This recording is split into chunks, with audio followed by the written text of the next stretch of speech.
Hello students, हम लोग शुरू कर रहे हैं अपना एक दूसरा नया टॉपिक जिसका नाम है पूर्व की ओर देखो नीति। ये छोटे प्रश्न बनते हैं इसमें बड़े प्रश्न नहीं बनते, छोटे प्रश्न बनते हैं। 2 नंबर या 5 नंबर के प्रश्नों में ये आता है, तो उसके हिसाब से हमको प्रिपेयर करना है कि 20 नंबर के प्रश्नों में नहीं आता है। तो नाम से जाहिर हो रहा है कि पूर्व की ओर देखो नीति।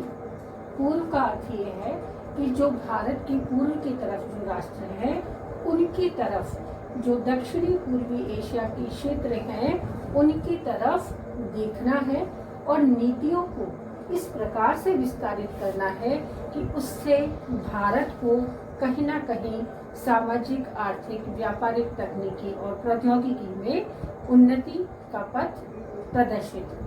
तो पूर्व की ओर देखो नीति उसी से संबंधित नीति है जो दक्षिणी पूर्वी एशिया के क्षेत्रों में आर्थिक सामरिक संबंधों को विस्तार देने के लिए बनाई गई थी।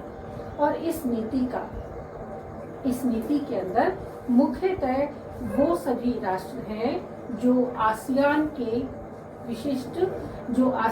के सदस्य राष्ट्र रहे हैं। आसियान हम लोग पढ़ चुके हैं और आसियान में 10 राष्ट्र हैं, ये हमें ज्ञात है। तो आसियान के राष्ट्रों के नाम यदि हम पूरे दोहराएं तो वो होंगे Indonesia, Singapore, Brunei, Myanmar, Malaysia, Vietnam, Thailand, Cambodia, Philippines.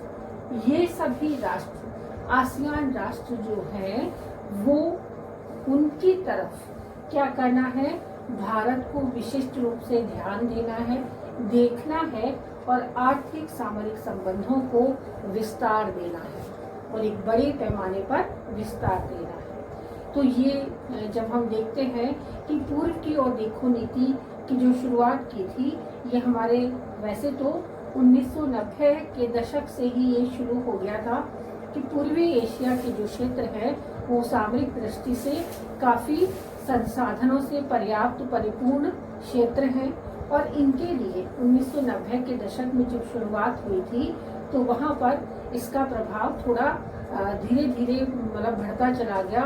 और अब ये देखने में आ रहा है कि यदि हम पूर्व की ओर अपने एक्शन बढ़ाएंगे, यदि हम पूर्व की तरफ अपनी नीतियों को और अधिक प्रभावित करेंगे, बढ़ाएंगे तो उसका फायदा भारत को अवश्य मिलेगा।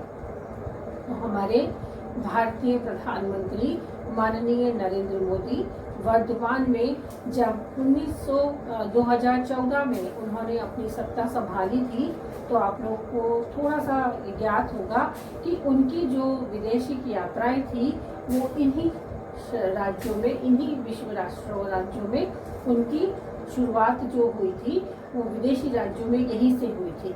और पूर्व की ओर देखो नीति ये बहुत ही इम्पोर्टेंट नीति है और यदि हम इसको आंकें कि ये क्या है, तो पूर्व की ओर नीति कब इसका प्रारंभ हुआ, तो शीत युद्ध के अंत के बाद इसका प्रारंभ हुआ।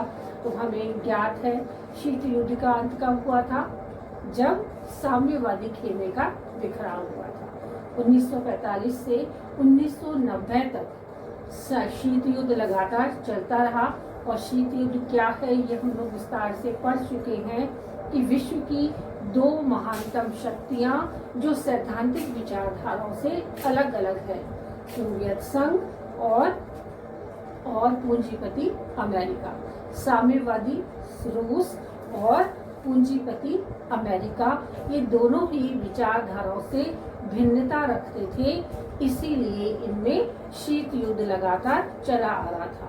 लेकिन 1991 में जब साम्यवादी खेमे का बिखराव हुआ तो इस शीत युद्ध की समाप्ति हो गई और शीत युद्ध की समाप्ति के बाद से ही नीतियां इतनी अधिक प्रभावित हुई या नीतियों में इतना अधिक बदलाव हुआ कि जो लंबे समय से चली आ रही थी दुश्मनी जो थी, विरोधी विचारधारा जो थी, वो अब समाप्त हो गई थी और अब पूरे विश्व में कहीं ना कहीं उदारीकरण और वैश्वीकरण के पंख उड़ फैलने लगे थे।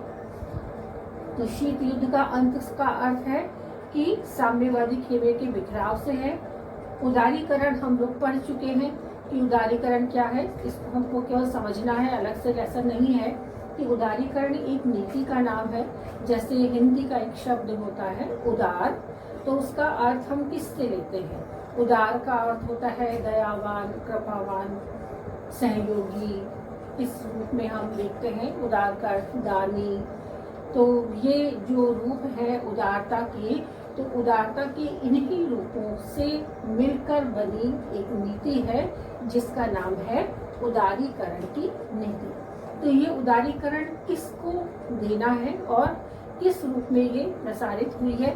तो उदारीकरण प्रत्येक राष्ट्र ने अपने नागरिकों को दिया है। उदारीकरण की नीति के द्वारा बहुत कुछ दिया है और एक राष्ट्र दूसरे राष्ट्र से संबंधों में प्रगाढ़ता लाने के लिए भी उदारीकरण की नीति का प्रयोग कर रहा है, ताकि प्रत्येक राष्ट्र आर्थिक रूप से संबल हो चुके और संबल होने के साथ साथ, सबल होने के साथ साथ वो ऐसी नीतियों का प्रयोग करे जिससे भविष्य में उनके लिए कहीं ना कहीं एक अच्छे भविष्य की शुरुआत हो और एक सुखद भविष्य उनका रहे। इसलिए उदारीकरण की नीतियों को अपनाया गया है। जैसे हम देख लें कि एक तो ऋण की जो व्यवस्था है, तो वो लोन लेना बहुत ही आसान हो गया है। तो लोन लेना और लोन देना दोनों ही उदारीकरण के क्षेत्र में आता है। यदि हम बात करते हैं व्यापार की, तो व्यापार में जब एक राष्ट्र से दूसरे राष्ट्र में कोई चीज जाती थी, आयात निर्यात होता था, तो उससे कई जगह टैक्स देना पड़ता था और उस टैक्स में भी अब काफ़ी रिबेट दे दी गई है। वो भी उदारीकरण की नीति का ही परिणाम है। तो इस प्रकार से उदारीकरण की नीतियों में बहुत सारी चीज़ें आती हैं जो पूर्व की ओर देखो नीति में शामिल की है। उसके बाद में एक नया शब्द है यहाँ पर, वैश्वीकरण। तो वैश्वीकरण भी एक ऐसी नीति का ही नाम है जिसका संबंध विश्व से है। तो विश्व वैश्वीकरण कि पूरे विश्व को एक बना लिया जाए। कैसे? कि जैसे हम लोग जानते हैं कि संपूर्ण विश्व, जो भारतीय सभ्यता संस्कृति है हमारी, की वसुधैव कुटुंबकम की जब हम बात करते हैं, तो वसुधैव कुटुंबकम का अर्थ यही होता है कि इस पृथ्वी पर रहने वाले सभी लोग एक कुटुंब के समान या परिवार के समान हैं। तो उसमें पूरा विश्व आ जाता है। केवल विश्व ही नहीं, विश्व की मानव जाति ही नहीं, बल्कि जीव जंतु, पर्यावरण से संबंधित, प्रकृति से संबंधित सारी चीजें भी सम्मिलित हो जाती हैं। लेकिन जब हम राजनीति विज्ञान विषय में इस वैश्वीकरण शब्द को यूज करते हैं, तो वैश्वीकरण पूर्ण रूप से एक व्यापारिक शब्द है और इस व्यापारिक शब्द को, उस वसुधैव कुटुंबकम की नीति को नया रूप देकर वैश्वीकरण के नाम से अपनाया गया है, जिसका इंग्लिश अनुवाद क्या होता है? ग्लोबलाइजेशन। तो ग्लोब का अर्थ पूरी पृथ्वी है और ग्लोब को हम देखते हैं कि वो एक अक्ष पर पूरा ग्लोब घूमता है। तो वैश्वीकरण भी वही है कि पूरे विश्व को एक बना दिया जाए।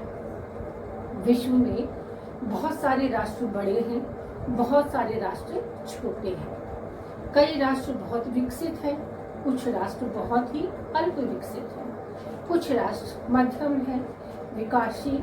यदि हम देखें तो राष्ट्रों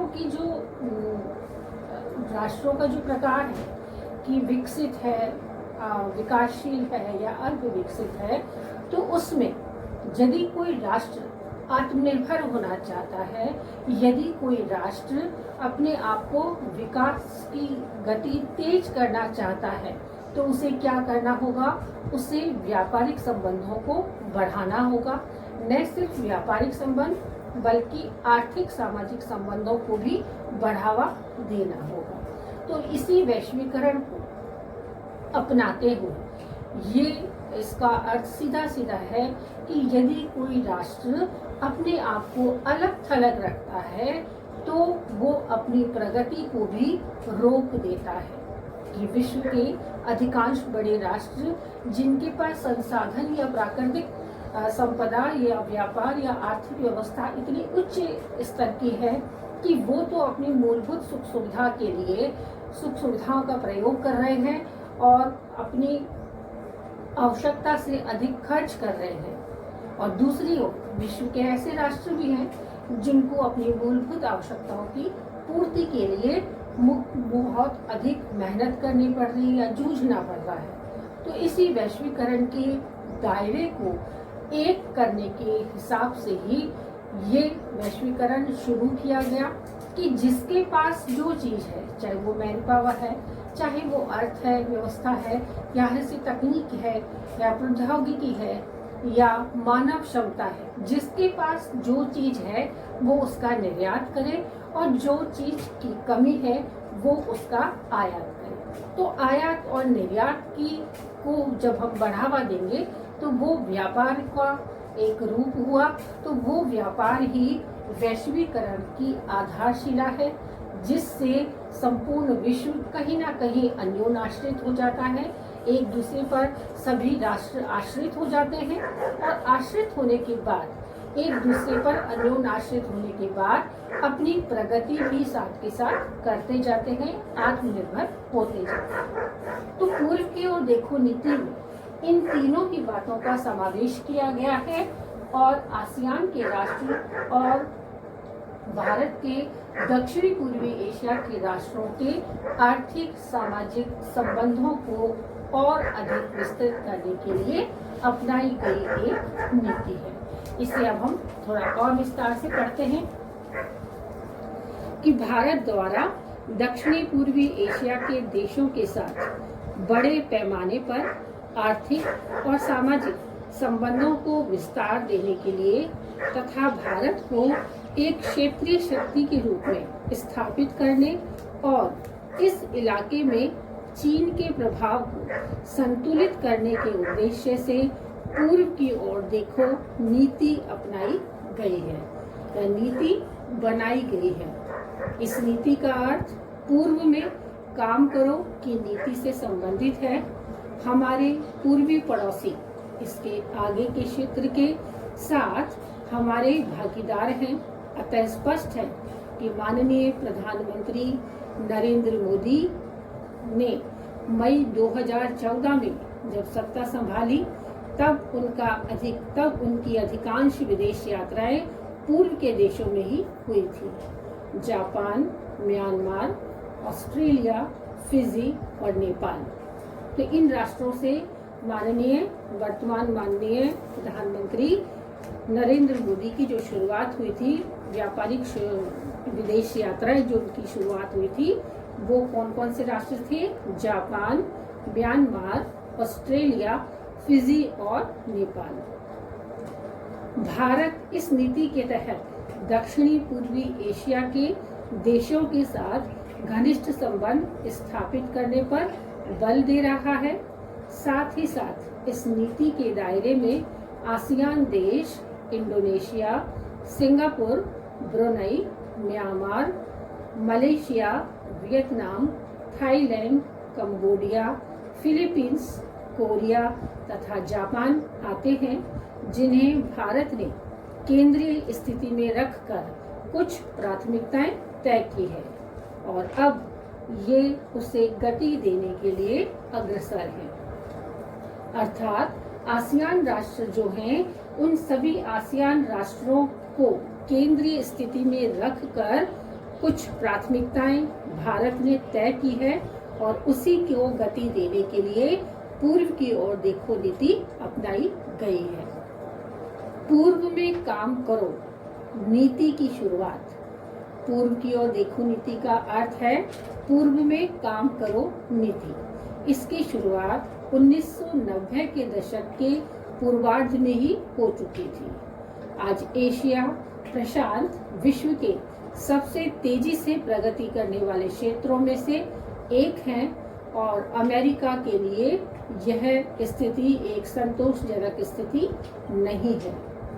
राजनीतिक सुरक्षा, आर्थिक व अवित्तीय गति का प्रदर्शन लगातार हो रहा है।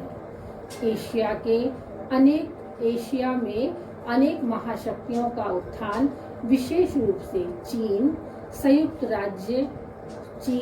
और संयुक्त राज्य का हुआ है।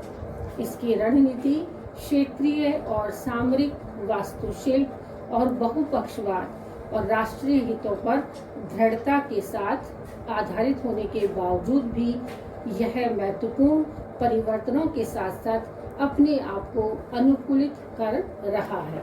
तो इसका अर्थ ये होता है कि जहां महाशक्ति नंबर 3 चीन अपने संबंधों को कहीं ना कहीं प्रधानता दे रहा है या अपने व्यापार को कहीं ना कहीं बढ़ा रहा है, वहीं दूसरी ओर भारत पूर्व की ओर जो राष्ट्र है जिसमें मैक्सिमम राष्ट्र कौन से हैं, आसियान राष्ट्र हैं, उनके साथ मिलकर उस चीन को संतुलित, चीन के विस्तार को या चीन की जो व्यापारिक नीतियां हैं उसे संतुलित करने का प्रयास कर रहा है। और भारत में पूर्व की ओर काम करो की नीति 1990 के दशक से पूर्वार्ध से ही शुरू हो चुकी थी और आज इन महत्वपूर्ण परिवर्तनों के बाद यह नीति अपने आप को अनुकूलित कर रही है। भारत की यह नीति शीत युद्ध के अंत, उदारीकरण तथा वैश्वीकरण के उभरते परिप्रेक्ष्य से निर्मित है। भारत ने दक्षिणी पश्चिमी देशों के साथ व्यापार निर्भरता कम करने और दक्षिणी पूर्वी एशिया तथा पूर्वी एशिया के देशों के साथ बड़े पैमाने पर आर्थिक सामरिक संबंधों को विस्तार देने हेतु कार्य किया है।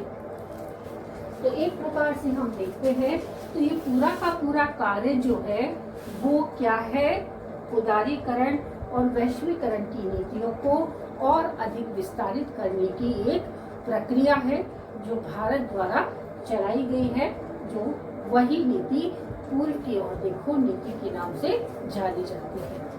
अगला जो शीर्षक है वो है इसका उद्देश्य, कि क्या करना चाहता है, क्या उद्देश्य रहे हैं पूर्व की ओर देखो नीति के साथ साथ। तो इस नीति को हम उद्देश्य के रूप में पढ़ेंगे। भारत की यह नीति बड़े पैमाने पर पश्चिमी देशों के साथ व्यापारिक निर्भरता कम करने और दक्षिणी पूर्वी एशिया के देशों को उभरने के परिप्रेक्ष्य में निर्मित किया गया है। इसके प्रमुख उद्देश्य निम्नलिखित हैं। नंबर 1, आसियान सदस्य राष्ट्रों के साथ चले आ रहे राजनीतिक व कूटनीतिक संबंधों को सुधारना, कि आसियान के जितने भी राष्ट्र हैं 10 राष्ट्र, उन सब से राजनीतिक और कूटनीतिक संबंधों को सुधारना।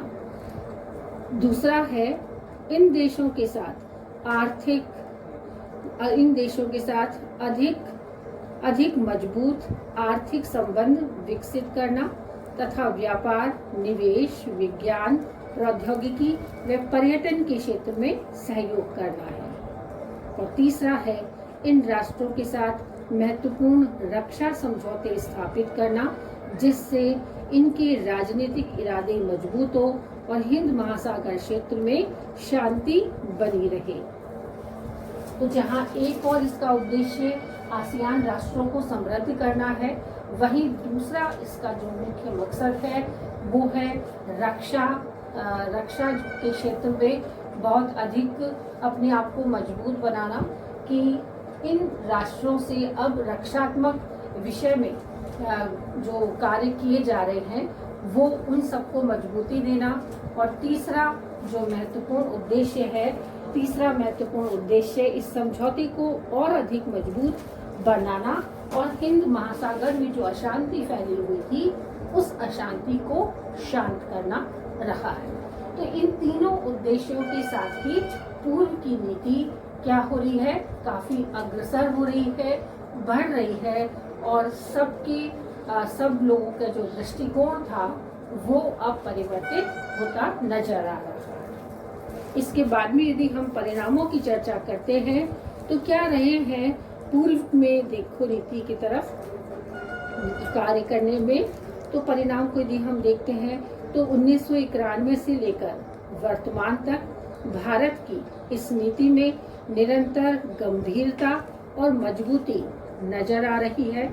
सितंबर 2012 में तत्कालीन मानव संसाधन विकास राज्य मंत्री डी पुंडेश्वरी ने भारत की पूर्व की ओर देखो नीति से पूर्वी बंदरगाहों से व्यापार को प्रोत्साहन मिलने की पुष्टि की है।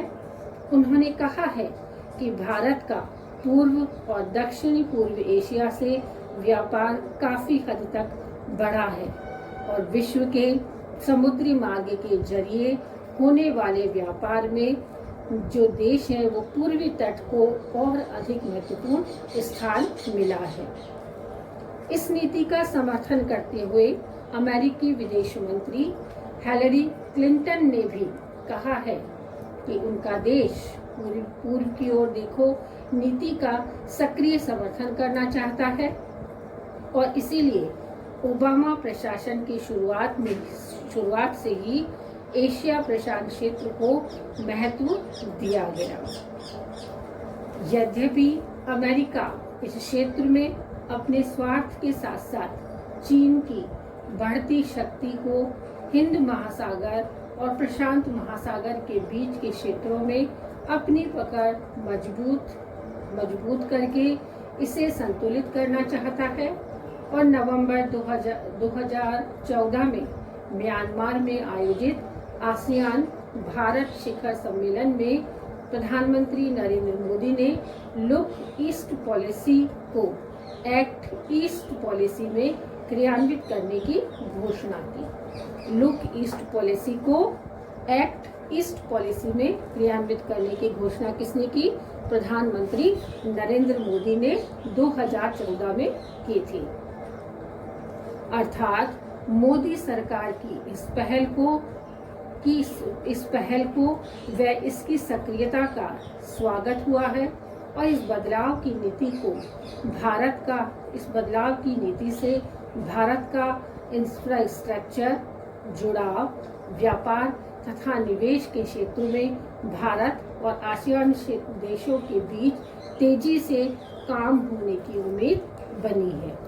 तो प्रधानमंत्री अमेरिकी जो भारत की राज्य मंत्री थी डी पुंडेश्वरी, उन्होंने भी तटीय मार्ग से जो व्यापार बढ़ा है उसकी बात की है कि पूर्वी जो मार्ग से जो तट आते हैं उन सब की तरफ से भारत का व्यापार लगातार बढ़ रहा है।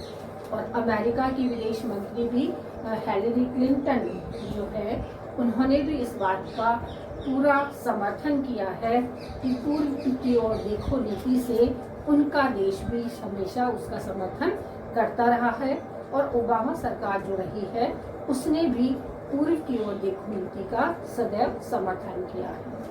भारत के प्रधानमंत्री, वर्तमान प्रधानमंत्री नरेंद्र मोदी जो थे, उन्होंने 2014 से लेकर उसका नाम जो था लुक ईस्ट पॉलिसी की जगह एक्ट ईस्ट पॉलिसी रख दिया गया है और इससे भारत और भारत के साथ साथ आसियान राष्ट्रों का भी बहुत अधिक समृद्ध हुए हैं और लगातार इसको गति देते हुए इस पूर्व की ओर देखो नीति को लगातार बढ़ाया जा रहा है।